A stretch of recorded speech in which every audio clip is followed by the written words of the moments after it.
E aí, meu povo, seja bem-vindo a mais um vídeo do canal. Nós estamos voltando com vídeos de história da igreja e essa sessão especial onde eu falo rapidamente 50 fatos sobre alguém. Tem bastante vídeo aqui no canal sobre isso, mas no vídeo de hoje eu vou falar sobre um cara que vocês me pedem muito. Ele é conhecido como Príncipe dos Pregadores, é do século XIX. Tem um vídeo da gente visitando a biblioteca dele lá nos Estados Unidos. Depois você pode correr para assistir depois que terminar esse vídeo aqui. Mas bora lá? Porque tem muita coisa pra gente falar sobre quem? O senhor Charles Spurgeon.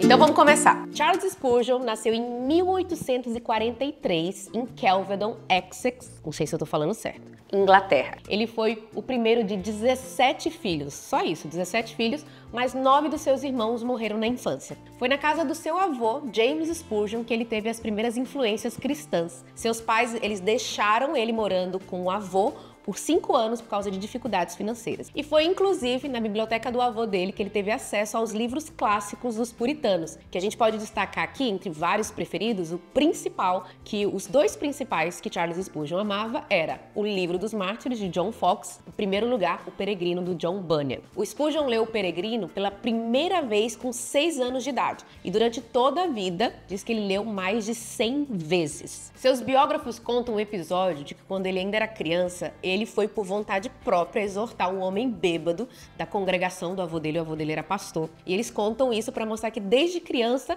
aquele jovem Spurgeon já tinha um ímpeto para exortação, para pregação. Agora, continuando sobre suas influências, o seu avô está em primeiro lugar, né? A gente já falou que ele morou na casa desse avô durante um tempo. Ele era um simples pastor congregacional e muitas vezes Spurgeon viu ele preparando sermões. Aquilo provavelmente foi uma grande influência. Ainda nesse tempo, a igreja do avô do Spurgeon recebeu a visita de um agente da Sociedade Missionária de Londres. Esse homem se chamava Richard Neal e ele teve um tempo considerável de conversa, de ensino e de oração com Spurgeon, e em uma oração ele teria profetizado que o jovem Spurgeon ainda seria um grande pregador. Na adolescência, Spurgeon teve duas influências interessantes, um de um vigário anglicano e outro de uma cozinheira calvinista. Essa parte da história é muito legal. Essa cozinheira chamava Mary King, ela era calvinista, e ele conheceu ela na escola em Newmarket, em Cambridge, quando ele estudava. Ela era uma calvinista super convicta, lógica, clara e tinha um conhecimento maravilhoso da Bíblia. Ele frequentemente conversava com ela sobre as doutrinas da graça, antes e também depois da conversão. Uma mulher simples influenciou muito Spurgeon. Certa vez, Spurgeon escreveu no diário dele, ele falou: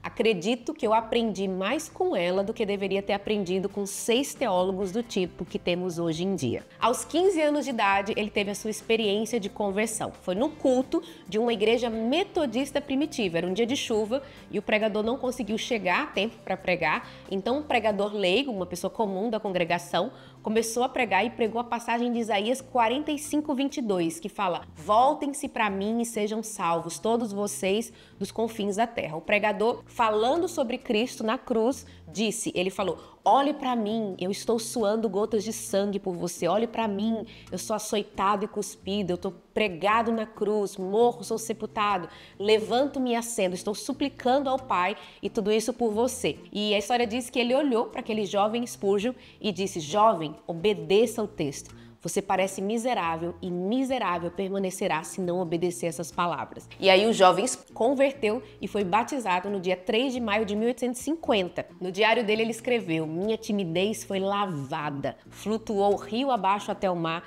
e deve ter sido devorada pelos peixes, pois nunca senti nada do tipo desde então. O batismo também soltou a minha língua e desde aquele dia nunca estive quieto. Eu perdi 1000 medos no rio Lark e descobri que há grande recompensa em obedecer às ordenanças de Deus." Spurgeon foi batizado por imersão, isso é muito importante, porque ele se tornou membro da Igreja Batista. Os pais dele e o avô não eram batistas, então ele foi membro da Igreja Batista na St. Andrews Street. No mesmo ano, Spurgeon pregou seu primeiro sermão. Gente, a gente está falando que ele tinha 15 anos de idade quando converteu, batizou e já com 15 anos, em 1850, ele pregou o primeiro sermão. E foi aos 16 anos que ele iniciou já servindo no ministério, muito cedo. Spurgeon começou a ensinar na escola dominical, passou a instruir professores e entrou para a Associação de Leigos Pregadores. Pouco tempo depois, ele recebeu o convite para ficar 6 meses pregando numa igreja que tinha apenas 12 membros, uma igreja muito pequenininha. Ele aceitou o convite e só em apenas 2 anos a congregação passou a ter mais de 400 pessoas. Quando ele tinha 19 anos, ele recebeu o convite para ser pastor na igreja em New Park Street, que é ali onde vai acontecer muita coisa no ministério do Spurgeon. E aí as multidões começam aos poucos a se reunir para ouvir aquele novo jovem pregador. E aí foi em 20 de setembro de 1856 que ele se casa com a Susannah Spurgeon, muito famosa na história da igreja também, com quem depois eles vão ter 2 meninos gêmeos que são o Charles e o Thomas. Era tanta gente que ia ouvir o Spurgeon pregar nessa igreja que eles tiveram que reformar e aumentar o espaço. E mesmo com a reforma ela ainda ficou pequena porque aumentava o público o tempo todo. Inclusive, algumas vezes o Spurgeon precisou pregar em locais públicos para atender toda a demanda do pessoal que queria ouvir ele. Mas Spurgeon não gostava muito disso, ele não ficou muito entusiasmado com essa fama toda. Ele ficou tenso, mas inevitavelmente a coisa foi crescendo. Spurgeon foi muito criticado na época, mas ele chegou a pregar para mais de 10 mil pessoas sentadas, sem contar as pessoas do lado de fora, em lugares muito importantes de Londres. E aí a gente tem uma parte triste da história do Spurgeon. Infelizmente, foi no primeiro culto, no Surrey Garden Music Hall, que começou uma gritaria, as pessoas começaram a gritar fogo, fogo, e gerou um tumulto tão grande e pisoteamento de pessoas que houve 7 mortos e cerca de 20 feridos num evento de pregação do Charles Spurgeon. Inclusive, esse é um dos motivos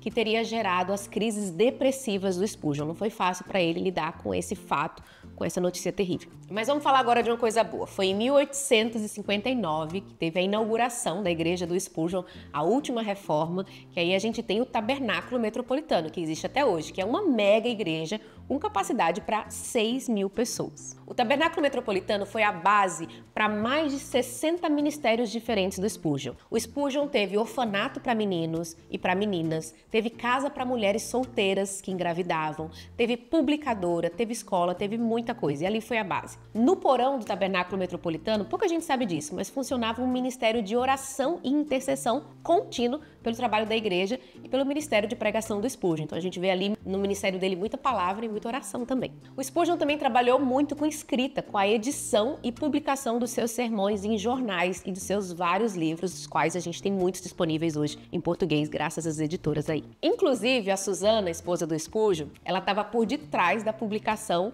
de muitos dos seus livros, ela trabalhou muito na administração de todo o Ministério de Literatura dele. O Spurgeon se preocupava muito com a preparação de novos ministros, por isso ele fundou a Escola para Pastores, ou que vai ser chamada de Spurgeon College. Nessa escola ele treinava jovens para o ministério e os alunos não pagavam nada, olha que interessante. Por quê? Porque a venda de livros, os livros dele, servia para sustentar os alunos. Então várias aulas dessa escola também vão se tornar livros que ele vai publicar depois. O impacto dessa escola foi gigantesco. Ela treinou mais de 900 pastores e acabou cooperando na fundação de aproximadamente 200 novas igrejas na Grã-Bretanha. Inclusive, olha que legal, até um brasileiro foi enviado, o nome dele era João Manuel Gonçalves dos Santos, e ele foi enviado em 1872, saindo do Rio de Janeiro, foi enviado pelo Dr. Robert Calley, que é um nome muito importante aí na história da Igreja do Brasil, para se preparar para o pastorado, e ficou lá aproximadamente 3 anos. Spurgeon era pregador renomado e um pastor, mas olha só, ele nunca estudou teologia formal, isso mesmo. Ele até tentou fazer uma faculdade, mas teve um problema de comunicação com o reitor da universidade, que acabou fazendo ele desistir, e ele também teria ouvido a voz de Deus sobre não precisar fazer isso. Com isso, você pode pensar que o Spurgeon não gostava muito de estudar, não era muito da teologia. Não, isso não é verdade. Eu costumo dizer que a faculdade do Spurgeon foi, na verdade, a sua biblioteca. Ele tinha uma biblioteca recheada com mais de 12 mil livros. Spurgeon era um autodidata. Inclusive, sobre isso, ele escreveu sobre a necessidade de ministros terem uma boa biblioteca. Ele escreveu certa vez o seguinte: uma boa biblioteca deve ser encarada como uma parte indispensável do mobiliário da igreja. E os diáconos, cujo negócio é servir às mesas, seriam sábios se, sem negligenciar a mesa do Senhor ou dos pobres e sem diminuir o suprimento da mesa de jantar do ministro, prestassem atenção à mesa de estudo dos presbíteros, mantendo-a suprida de novas obras e livros básicos em justa abundância. Gente, olha isso que legal. O Spurgeon preocupado que os presbíteros estejam supridos com livros. Então ele amava estudo, amava teologia, era um cara que amava tanto calvinismo quanto puritanismo. Eu já falei que o Spurgeon sofria sofria de depressão e, no geral, a saúde dele e da esposa não eram muito boas. Ele também sofria de gota e reumatismo. Quando ele estava mais velho, regularmente ele viajava para uma região mais quente, no sul da França, para repousar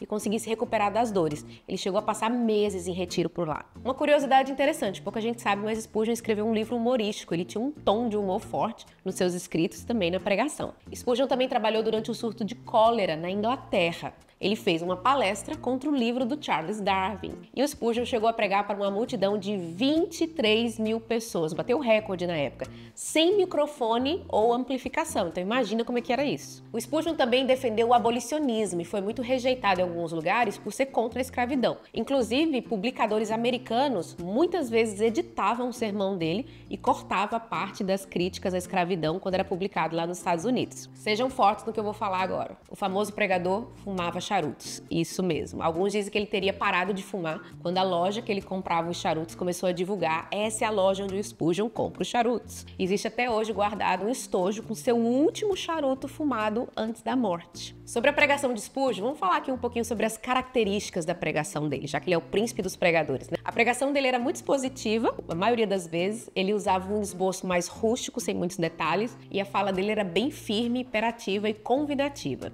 Spurgeon era ousado, sempre fazia proclamações muito ousadas, usava imagens, fazia muitas aplicações e pregava com força e paixão. Ele também pregou muito as doutrinas da graça. Alguns historiadores falam que a sua pregação eram as doutrinas da graça pegando fogo. Seus sermões eram vendidos e foi traduzido e publicado em mais de 20 línguas diferentes. Uma história famosa é de uma mulher que converteu quando leu um sermão de Spurgeon publicado no jornal que estava embalando uma manteiga que ela comprou. E aí, no dia 31 de janeiro de 1892, Spurgeon morreu aos 58 anos. Ele morreu na cidade de Menton, no sul da França, porque ele estava muito doente e deixou um legado incrível de pregação, devoção e intensidade no ministério. Se você quer conhecer um pouco mais sobre a vida do Spurgeon, eu vou deixar aqui embaixo alguns livros em português que você pode ler e aprender muito mais. E se você quer aprender mais sobre a história da igreja, aprender mais sobre a história da pregação, eu tenho um curso de História da Igreja, que você estuda História da Igreja desde Atos dos Apóstolos